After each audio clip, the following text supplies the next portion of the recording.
Students, in computer science paper 2, that is the hardware part, the first chapter is the introduction to microprocessors and the organization of 8085. This chapter comes for 21 marks in your boards with options. So according to the board's point of view, this chapter is very important. So in this chapter we will discuss about the microprocessor, introduction of the microprocessor, and which microprocessor we are going to study in our 12th standard. So in our 12th standard we will study about the microprocessor 8085. So students, first topic in this chapter is what is microprocessor. So students, what is microprocessor? Microprocessor is a semiconductor device or the integrated circuit which is used to process the data. Means the processing of the data or the instructions is done by the microprocessor, or we can say that a CPU. CPU is responsible for the processing of data. Whatever the data is entered by the user, that is processed by the microprocessor according to the instructions given by the user, and accordingly microprocessor will produce the result. Now students, in microprocessor we have three important things. First one is the control unit, second one is the arithmetical and logical unit, and third one is the register. So all three components are involved in the microprocessor to process the data.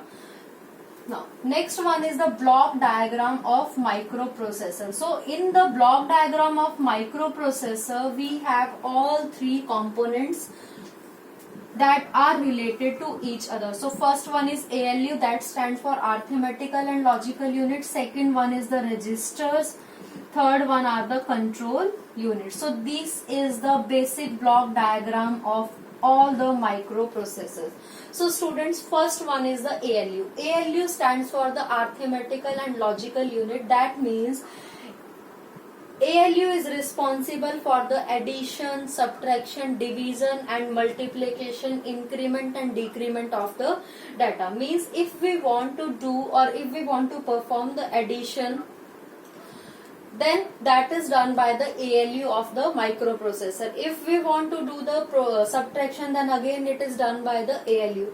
If we want to do the multiplication and division, then it is not directly performed by the ALU. ALU will indirectly perform the multiplication and division, because in ALU we don't have any direct logic to multiply and divide the number. So multiplication is done by the ALU with the help of repeated addition. By repeated addition, ALU will perform the multiplication, while by repeated subtraction, ALU will perform the division. So for multiplication and division we have to perform the addition and subtraction in the repeated manner. Next, ALU will also perform the logical operation. Suppose if I want to add or complement, XOR the data, that means that is done by the logical unit of the ALU. If I want to rotate or if I want to shift the values one by left, one by right, or with any other value, then again that is performed by the arithmetical and logical unit. So overall operations are performed by the ALU that are related to the calculations. Now second term is registers. So students, registers are the memory, or we can say that a register is a device which is used to store the data temporarily just before the execution. If user wants to execute the instructions, then execution is done by the ALU. But where the microprocessor can store those instructions are stored in the registers. So microprocessor will first store the instructions in the registers. Then if microprocessor wants to execute those instructions, then those instructions will be transferred from the register into the ALU, where ALU will perform the instructions or calculate or process the instructions, and after processing again the output will get back to the register. So means input and output is stored in the register, but the calculation is done in the ALU. means the microprocessor directly interacts with the register. So whatever data or instructions user wants to perform, that is moved from the secondary memory into the register, where the calculations will be performed by the microprocessors directly. Next one is the control unit. Control unit is used to control and provide the coordination among the different devices that are connected with the microprocessor. Okay, so control unit is used to provide the timing and control signal to all the devices that are connected with the computer. हमारे computer के साथ different devices are connected.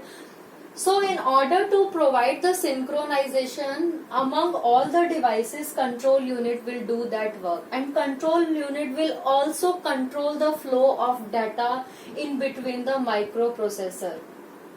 Okay, and suppose if I want to execute this instruction, that is 2 plus 2, then this instruction is again controlled by the control unit.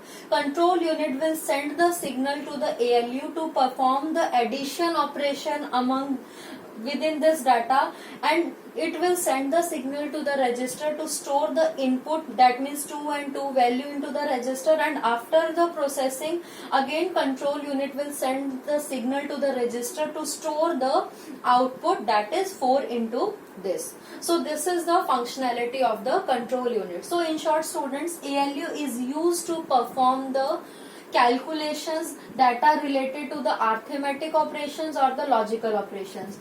Register is used to store the data temporarily just before the execution, so that the microprocessor will directly get the data from the registers in order to execute those values. Next one is the control unit. Control unit is used to provide the coordination among all the devices that are connected with your computer, and it also control the flow of data and provide the synchronization among different connected devices. So this is the overall block diagram of the microprocessor. Functions of microprocessor. So students, these are the 4 important functions that are performed by the microprocessor. First one is to fetch, decode and execute the instructions. So very important function of the microprocessor is to fetch, decode and execute the instruction. That means whatever microprocessor wants to execute, initially that microprocessor will fetch the data or instruction from the particular memory location, and after fetching or getting the data, now microprocessor will convert that data into the binary form, because if user is writing the code, that code is either in the high level language or in the assembly language, but those languages are not understandable by the microprocessor. So microprocessor initially convert the program or the instructions into the binary form, and after converting those into the binary form, then the instructions are finally executed by the arithmetical and logical unit. Okay students, so fetching, decoding and execution of instruction is done by the microprocessor.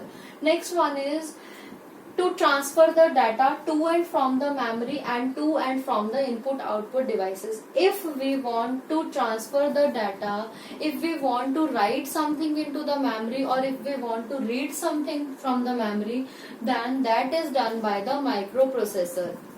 If we want to display something into the output devices, or if microprocessor wants to get something from the user, then user will enter those data or instructions through the input devices. So that means the transfer of data between the microprocessor and the input output devices and within the memory, that is also performed by the microprocessor. So basically the flow of data within the microprocessor or with the external devices is managed by the microprocessor. Next one is response provided to the external interrupt. That means with our microprocessor, number of output or number of input devices are connected, or we can say a peripheral devices.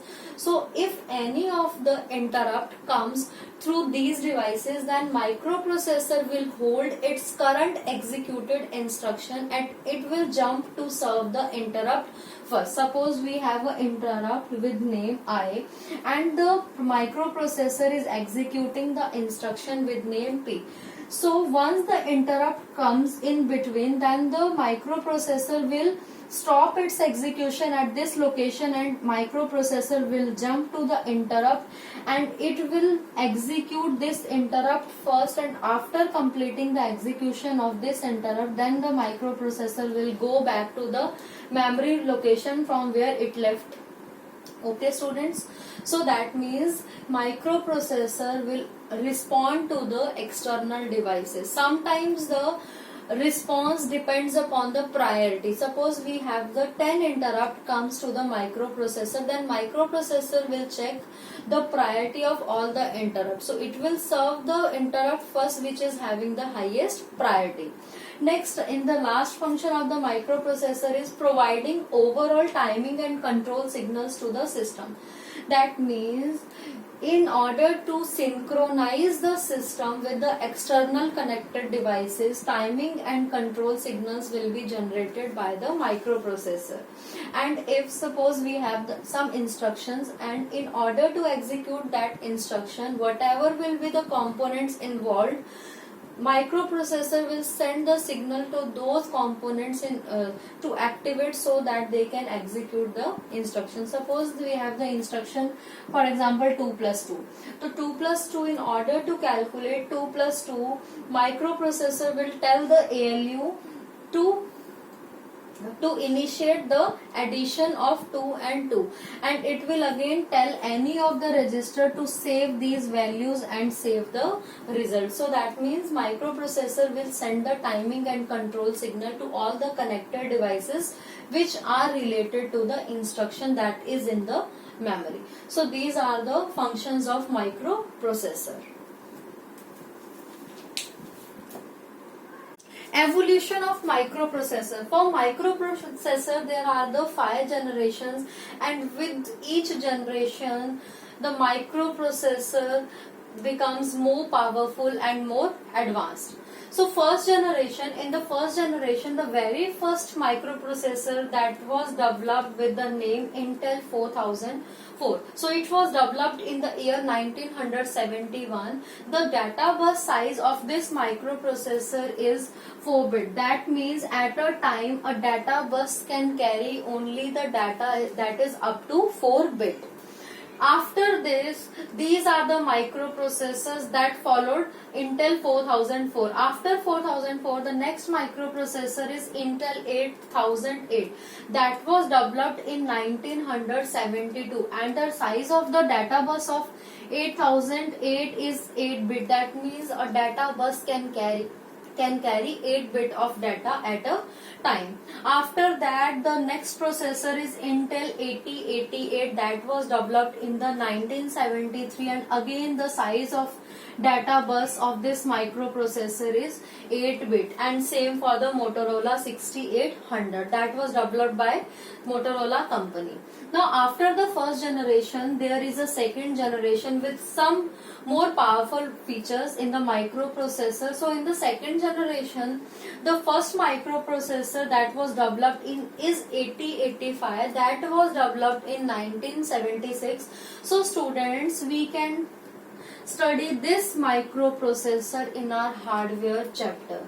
Okay, in our hardware portion. So 8085 is a 8-bit microprocessor. That means the size of data bus in 8085 is 8-bit. It can carry 8-bit of data at a time. So it was developed in 1976.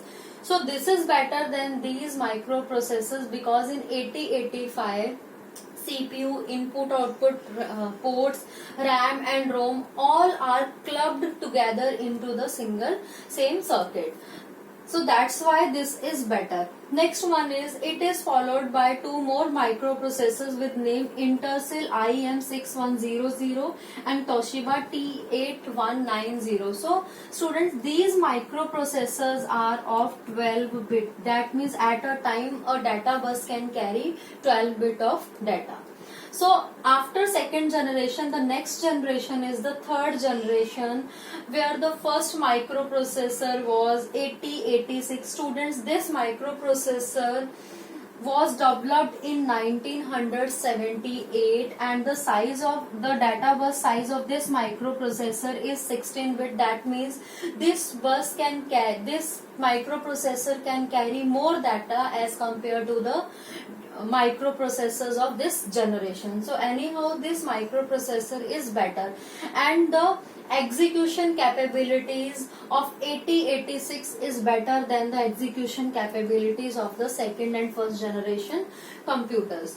And in the 8086, we have the address space and the physical memory is also more as compared to the 8085 and the Toshiba and the Intercell microprocessors. And after this, the next microprocessor was Zilog Z8000, that was developed in the 1976, and the Motorola 68000 was developed in 1980. So these microprocessors are also of 16 bit, and these are developed by different companies. Now coming to the fourth generation. In the fourth generation, the microprocessor was developed in 1981 with the name 80386. Students, this microprocessor is of 32 bit. That means the size of data bus of this microprocessor is more than the data bus size of the third generation computer, and it can map the physical memory up to 6 GB. Okay, next it is followed by two more microprocessors that was developed by the HP and the Motorola company in 1982 and the 1987. After this, the next generation is the fifth generation that we are in. So the microprocessors that comes under the fifth generation are used by users nowadays. That is Intel Pentium, Pentium 1, Pentium 2, Pentium 3, Pentium 4 and Intel 8586. So all these microprocessors are of 64 bit. That means the data bus size of these microprocessors are of 64 bit. It can carry more data as compared to rest of the generation. So this generation started from the 1993 till now. So these are the overall generations of the microprocessors. Student, this topic is very important. This will surely comes in your boards exam. So you have to remember the year and the size of each and every microprocessor which you are writing in your generations. For every generation you can write maximum 3 or minimum you can write 2 microprocessors, different types of. Okay, so this is all about the evolution of the microprocessor. Block diagram of microcomputer. So in microcomputer, the major components are interface, microprocessor unit, very important component, memory, display interface and the system bus. So students, in a block diagram of microcomputer, we can see how all these devices are connected with each other and how they will work. So students, firstly we have a system bus. These wires are the system bus. So all the devices are connected with each other using the system bus. System bus consists of 3 buses. First is the data bus, which is used to carry the data from one place to another place. Second one is the address bus, which is used to carry the address where we have to write or read the data.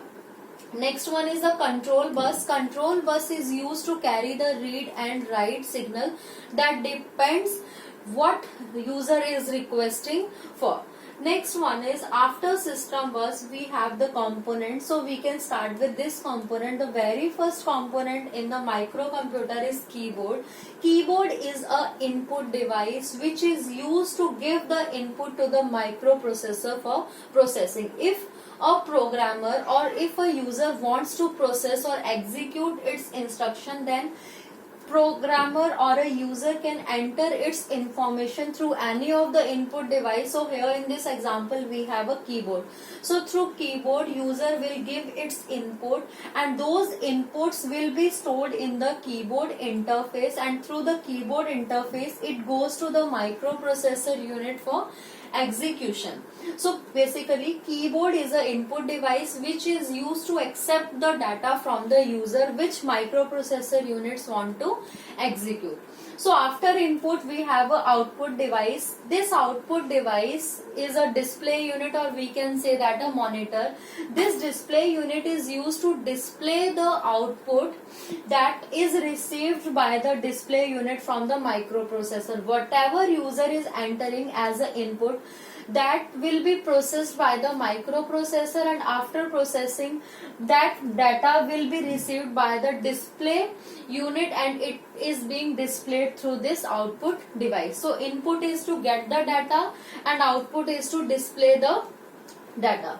Now students, after input and output devices we have the interface. First is the keyboard interface and second one is the display interface. So these interfaces are used to provide the synchronization among the input output devices and the microprocessor unit. See students, we have a input output devices, but the speed of input output device operation is very much less as compared to the speed of microprocessor unit. But we have to here work with the input output devices and the microprocessor unit. So in order to match their speed, in order to match the speed of the input output devices and the microprocessor unit, interface will do that work. Next, why interface we can use?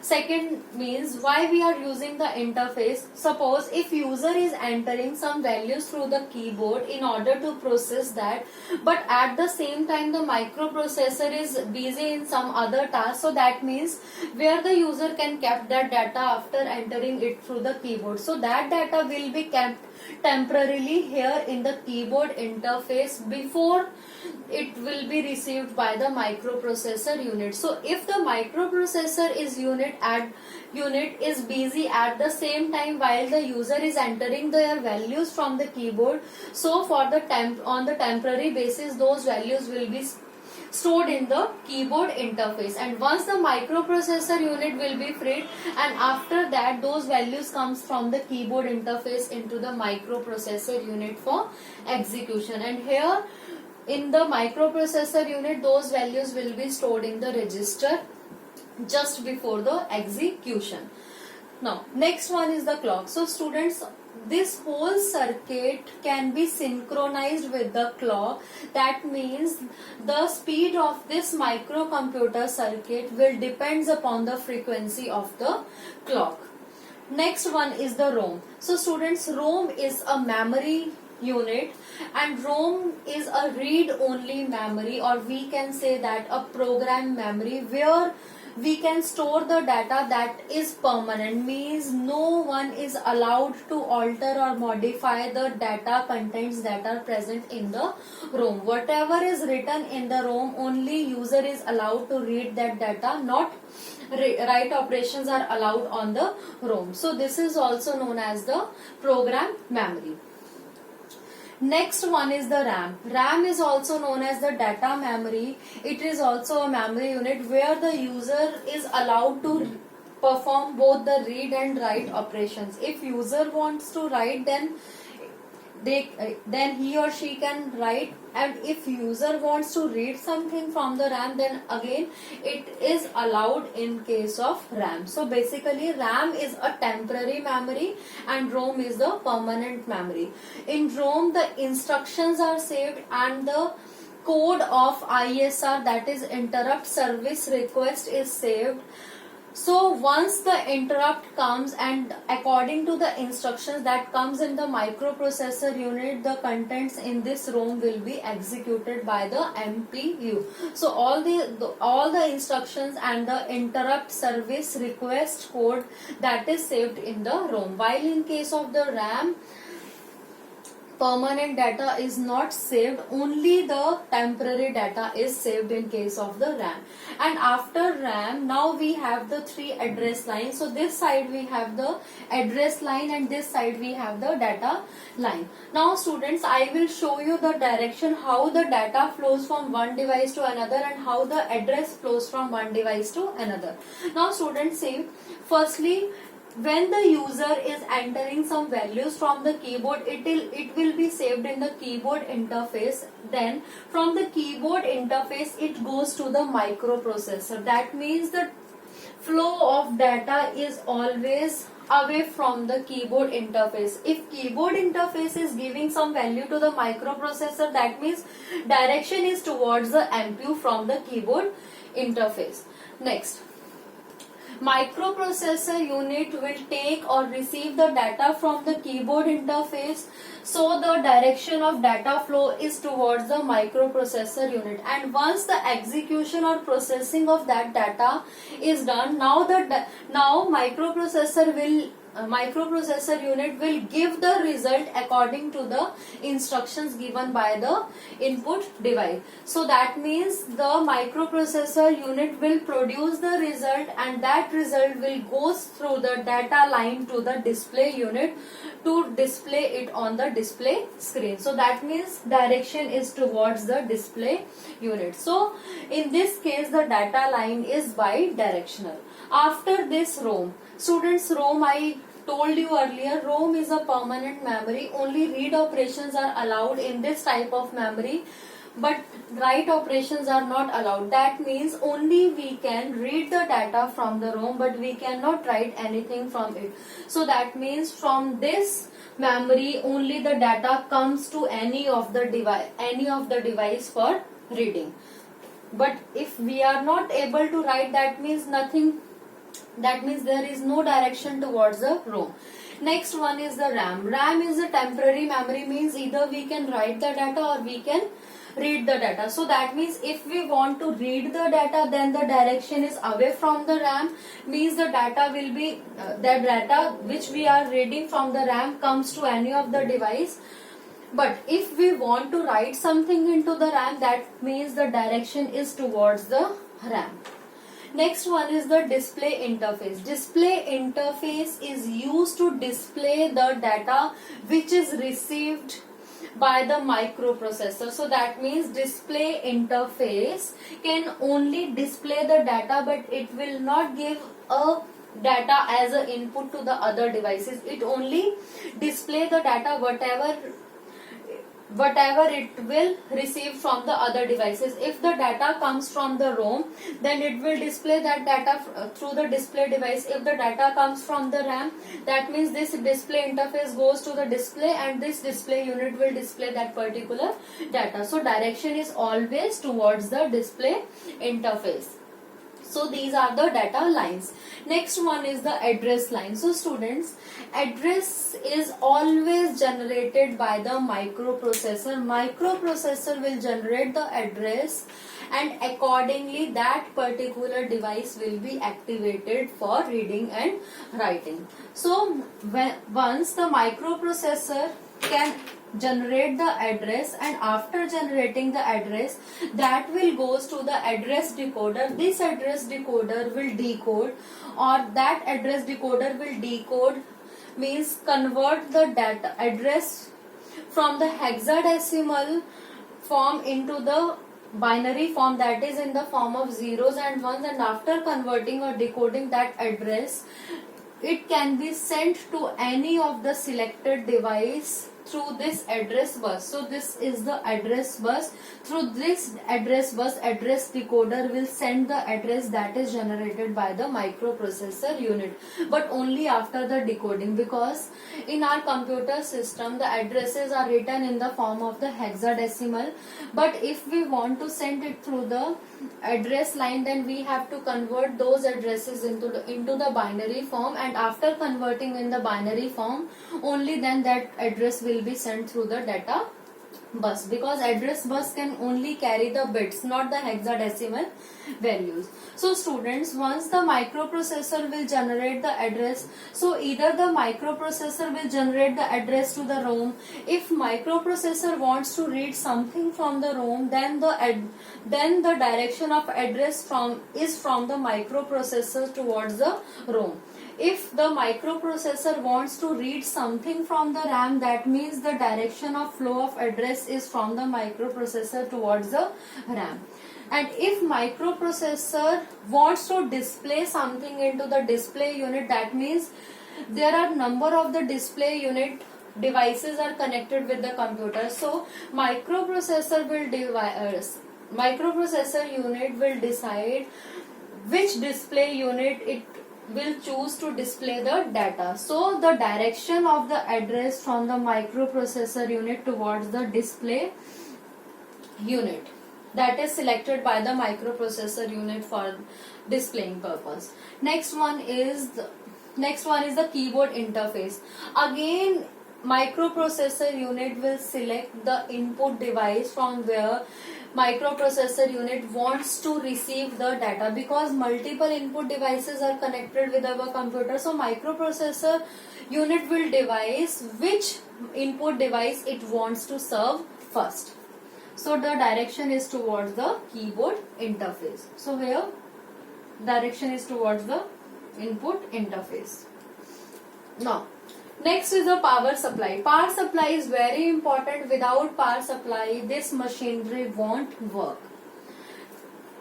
Okay, so this is the power supply. Last one is the interrupt line. Student, if any of the external interrupt occurs in the microprocessor, then microprocessor will hold its current execution and goes to that interrupt request, and it will serve the interrupt request first, and after completing the request of the interrupt, only then the microprocessor will get back to its current execution. So this is the interrupt line. So this is all about the block diagram of the microcomputer. Students, you have to note one important thing. These arrows are very, very important. So while you are drawing this diagram, you have to take care about the direction of the flow of address and the data lines. Okay.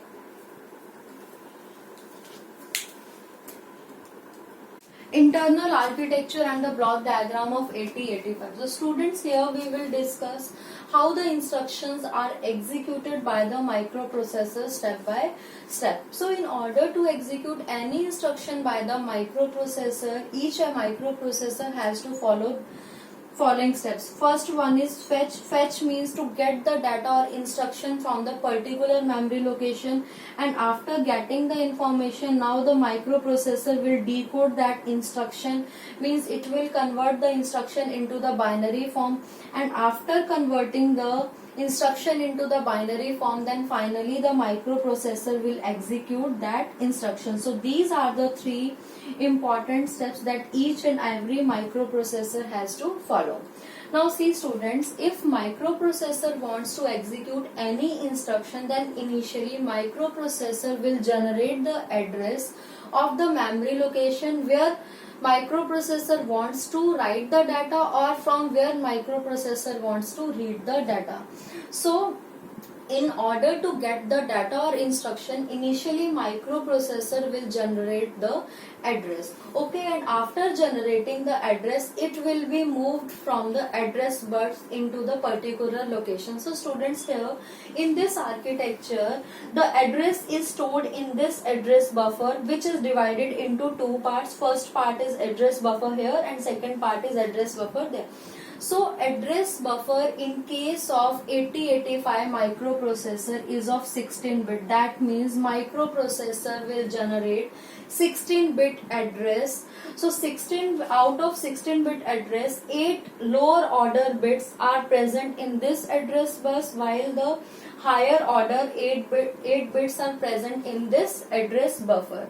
So these 16-bit address will be combined, and that address will be moved through this address bus and goes to the program counter. So that means initially when the microprocessor will generate the address, of the memory location where it wants to read or from where it wants to write, that address will be moved from this address bus into the program counter. So program counter is basically a special purpose register which is used to store the address of the instruction which microprocessor wants to execute. Suppose we have a program with name P1 and P1 program is having 10 instructions. So each and every instruction is stored at the particular memory location. Suppose the first instruction is present at location C000H. So that means initially this address will be retrieved by the microprocessor from this address buffer, and after retrieving this address, that address will move to the program counter from the address bus. Now program counter will store this address, that is C000H. So 00 are the lower bits and C0 is the higher order bit, while H represent the hexadecimal. So this address is in the hexadecimal code. So once the address comes into the program counter, then that from that particular address microprocessor will fetch the data, because at every memory location there is a data present. So that data will be retrieved or fetched by the microprocessor, and that will be moved from the data bus into the different parts of the microprocessor. So here students, program counter is a special purpose register which is used to store the current executed instructions address. Here the program counter is of 16-bit. Why the program counter is of 16-bit? Because this counter is used to store the address of the currently executing instruction. So that means if the address is of 16-bit, then in order to save the 16-bit address, the program counter is also of 16-bit.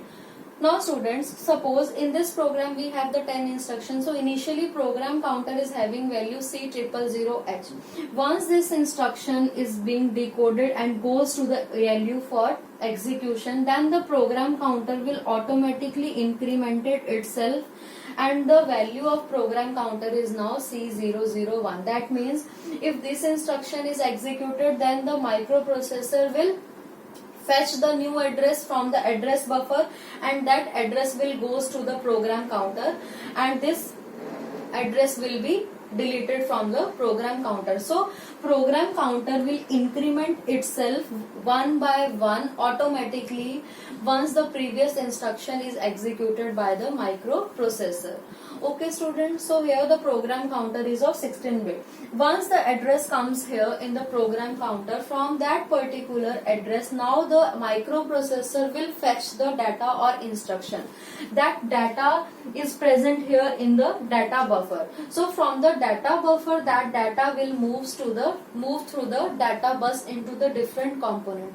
Students, in case of microprocessor 8085, the size of data bus is 8-bit. That means in the 16-bit address location, 8-bit of data is present. So that 8-bit data will goes from this data bus to the different component. So here students, see, in the data buffer we have only the bit starts from D0 to D7. There is no bit here in case of the address bus. That means if the bits are from D0 to D7, so overall how many bits are there? 8 bits. So that means in microprocessor 8085 we have only 8 lines for the data bus, because it will generate only 8-bit data.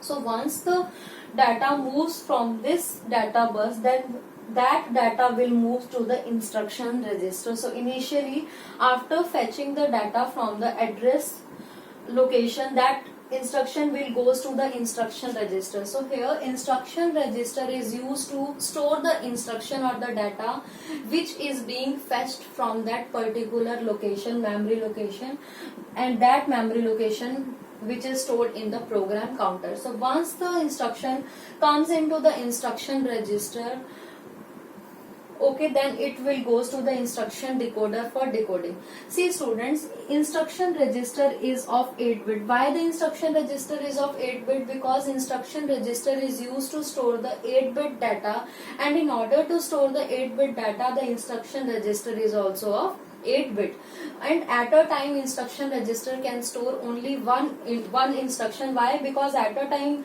in program counter there is only one address. So from that particular address, whatever will be the instruction saved, that instruction moves into the instruction register for execution. So here the fetching work is done. Now second step is decoding. Now after fetching the instruction, and once the instruction comes into the instruction register, then it moves to the instruction decoder for decoding. Again students, instruction decoder will decode the instruction. That means instruction is of 8 bit, and if the instruction decoding it into the binary form, then again the binary number that is generated against the instruction is of 8 bit. That means for the 8 bit instruction, the instruction decoder will convert that instruction into again 8 bit of binary data. So students, in 8085 we have 74 instructions which are used to execute the program. So one of the instruction in 8085 is add B. So add B is the assembly language instruction. If we can, what is the meaning of this instruction? The meaning of this instruction is the contents of B register are added with the contents of the accumulator, and finally the result of this addition will be stored in the accumulator. Students, in case of 8085, one of the operand is always stored in the accumulator, and second instruction or the second data will be stored in any of these general purpose registers, that is with name B, C, D, E, H and L. So that means the addition of these two numbers will be stored in the accumulator. So here in this architecture, this is the accumulator and B is present here. Now students, once this instruction from the instruction register comes into the instruction decoder, that decoder will convert that instruction into 8-bit number. Suppose the 8-bit code of this add B is 011001110. So after converting this number into the binary form, now the instruction decoder will send the signal to the timing and control circuit to generate the signal to all the connected components which are related to this instruction. Suppose this instruction is with the instruction decoder. Now instruction decoder will tell the timing and control circuit to generate the signal to all the components that are connected or that are related to this instruction. So in this instruction, which components are related? First is the accumulator, second is the addition, and third one is the B register. So once the signal will comes into the timing and control circuit, this circuit will generate the signal to accumulator, to B register and to the ALU to get ready in order to execute this instruction. So it will wake up these components in order to execute this instruction. For this instruction, because only ALU, accumulator and B are involved, and according to the result, flags are also involved. Okay, and also the timing and control circuit is used to provide the synchronization among the devices, because the speed of the microprocessor and the speed of the external devices that are connected with the microprocessor is having different. So that means the speed of both microprocessor and input output devices is different. So in order to match the speed of microprocessor and input output devices, again that work will be done by the timing and control circuit. So once the signal will be generated and all these components will be activated, now the execution step starts.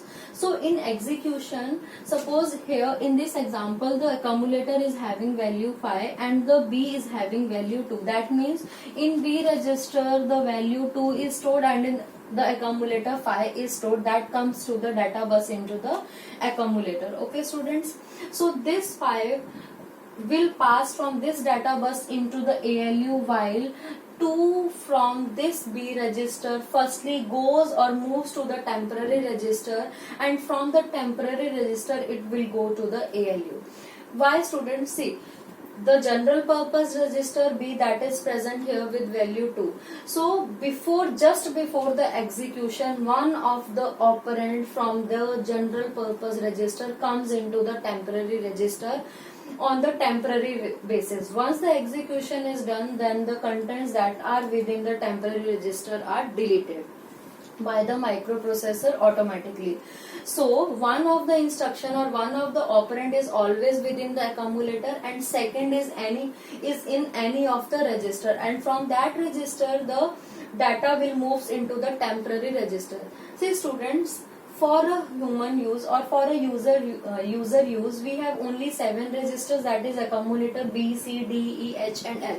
If we are writing the program, then out of these 7 registers we can use any register in order to save the data, and this temporary register is just or purely used by the microprocessor only. There is no involvement in order to save the contents of the human in case of the temporary register. So here if we are saving the data 2 in the B register, then from the B register that data will moves into the temporary register by the microprocessor only. So microprocessor will shift the data from this register into the temporary register. So again, if this register is used to save the data, that means this register is again of 8-bit, and again the accumulator is either used to store the data or after the calculation it is used to store the result.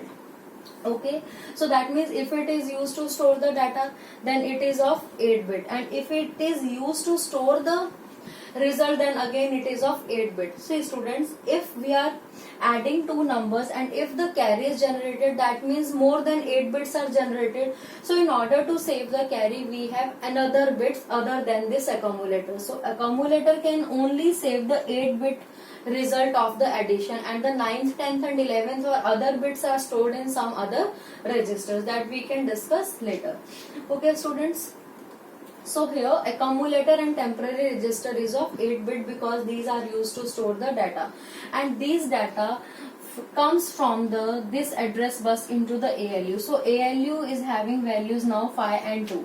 So on 5 and 2 it will perform the addition because the instruction is add B, and after performing the instruction it will send the result through this data bus into the accumulator back, because according to this instruction, after adding the A and B values, the result will be stored back in the accumulator. So once the ALU generated the result, that result moves from this data bus and comes back into the accumulator, and according to the result that is produced in the ALU, whatever will be the result, according to that result the status bits or flag register will be updated.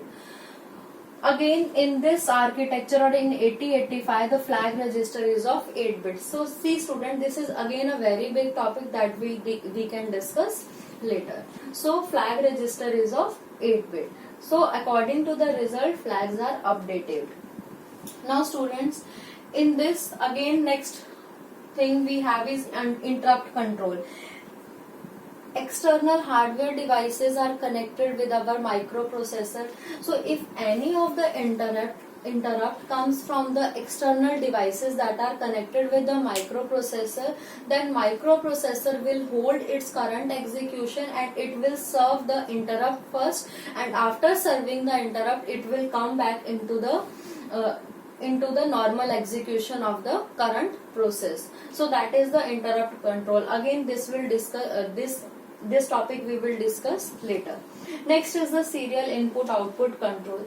So students, using the serial input output control, the data will be sent to the microprocessor or from the microprocessor to the devices in the serial order. Only one bit is being sent from the devices to the microprocessor or from the microprocessor to the devices.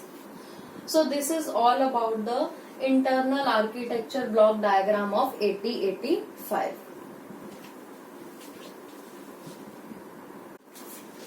Summary of the internal architecture of block diagram is: See, in order to fetch any instruction or in order to get any data from the memory location, initially microprocessor will generate that address, and that address is present here in this buffer.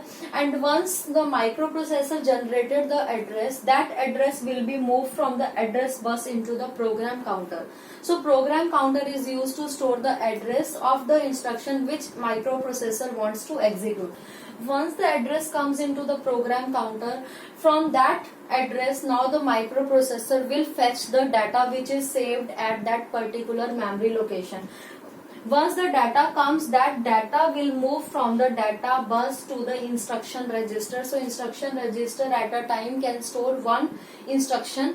So once the instruction comes here in the instruction decoder, then instruction register, then the instruction will move to the instruction decoder, where decoder will decode that instruction into binary form, and according to the instruction it will tell the timing and control circuit to generate the signals to all the components that are related to that particular instruction. So timing and control circuit will generate the signal according to the instruction, and after generating the signals, now the components that are involved are activated in order to execute that instruction.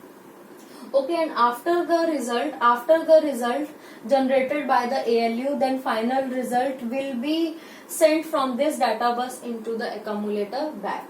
Here temporary register is used to store one of the operand just before the execution. Flag means according to the result that is generated by the ALU, flag registers are updated. Interrupt controls are generated by the external devices that are connected with the microprocessor. Serial input output control means if microprocessor wants to communicate with the input output devices, then that communication is possible serially, means one bit at a time will be transferred between the input output devices and the microprocessor. Incrementer and decrementer, that means the program counter automatically increment from one address to another address. That is done by the incrementer and decrementer. Stack pointer, where we can store the address. So again, if we want to increment the address, then that will be done by the incrementer. If we want to decrement the address, then again it is done by the decrementer. So this is the overall summary of the microprocessor 8085. Features of 8085. So first feature is it is a 8-bit microprocessor. That means the word size in 8085 microprocessor is 8-bit. Means the data bus which is used to hold the data is 8-bit. So microprocessor can process only 8-bit of data. So instructions or data in case of 8085 is 8-bit.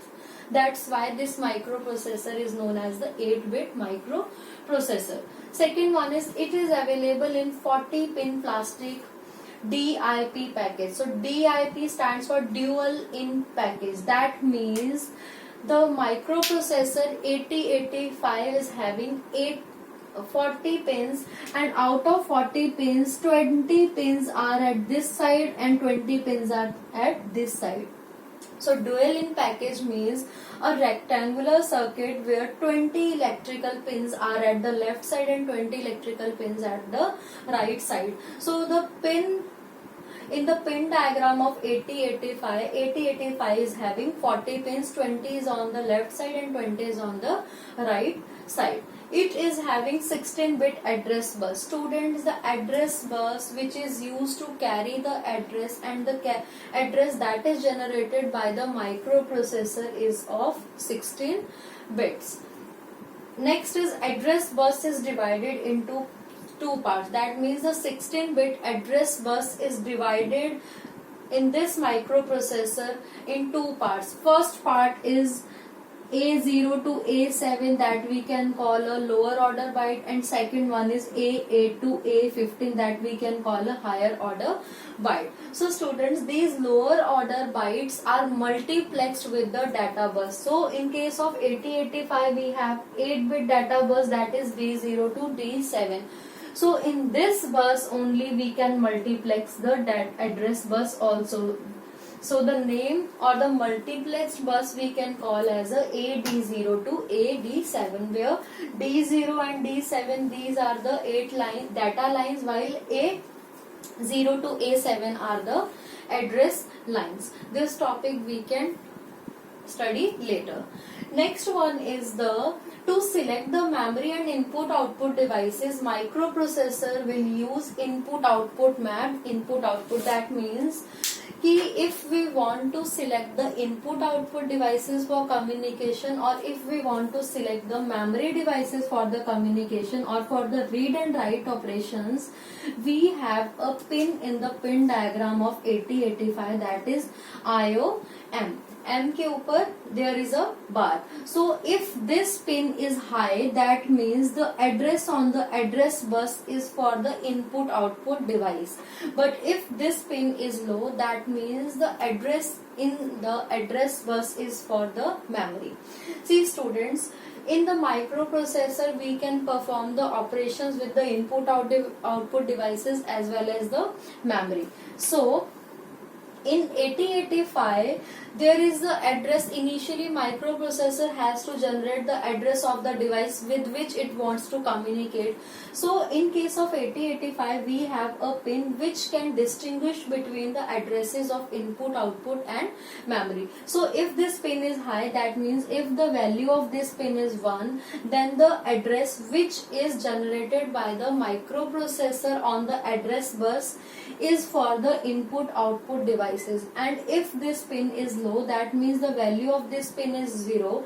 That means the address that is generated by the microprocessor is for the memory devices, because we have the common address. Suppose we have the range of addresses is 1 to 25. So that means out of 1 to 25, some of the addresses are initialized to the input output devices and some are for the memory devices. So in order to avoid the confusion, we have the input output and memory pin. So if this bit is high, then the address is for input output, and if this bit is low, then the address is for memory. Next one, this topic we can discuss later. Next is to communicate with the external devices, microprocessor use the interrupt method.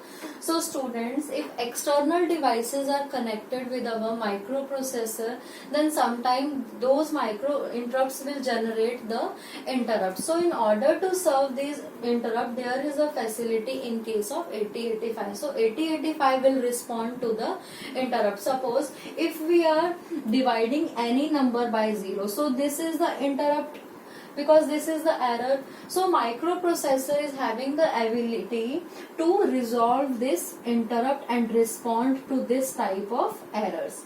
Next one is the microprocessor requires plus 5 volt power supply and clock frequency of 3 megahertz. So in order to operate 8085, plus 5 volt power supply is must, and the frequency or the clock frequency is 3 megahertz, means the speed of the microprocessor 8085 depends upon the clock frequency.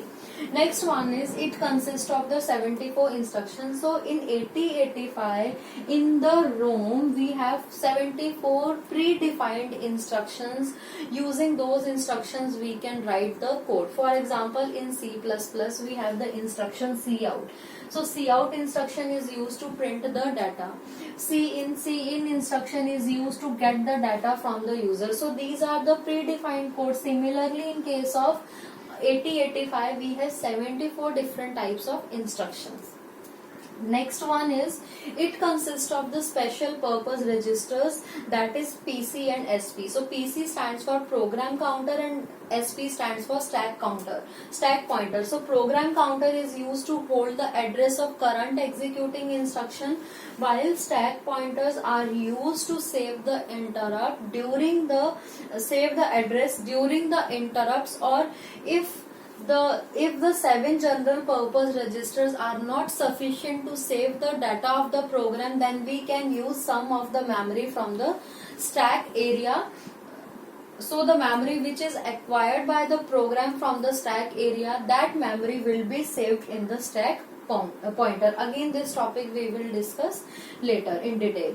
Next is, it is having 7 general purpose registers with name A, B, C, D, E, H and L. See students, in microprocessor 8085, accumulator is the main register where we can store the data also after the execution of instruction.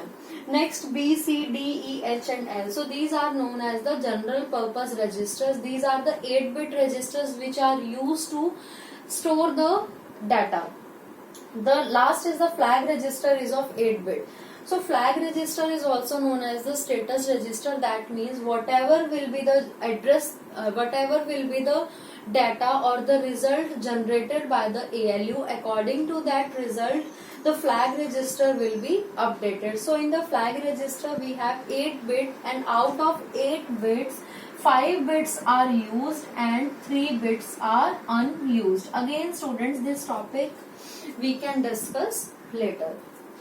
So these are the overall features of 8085, and again this is the important topic in exams.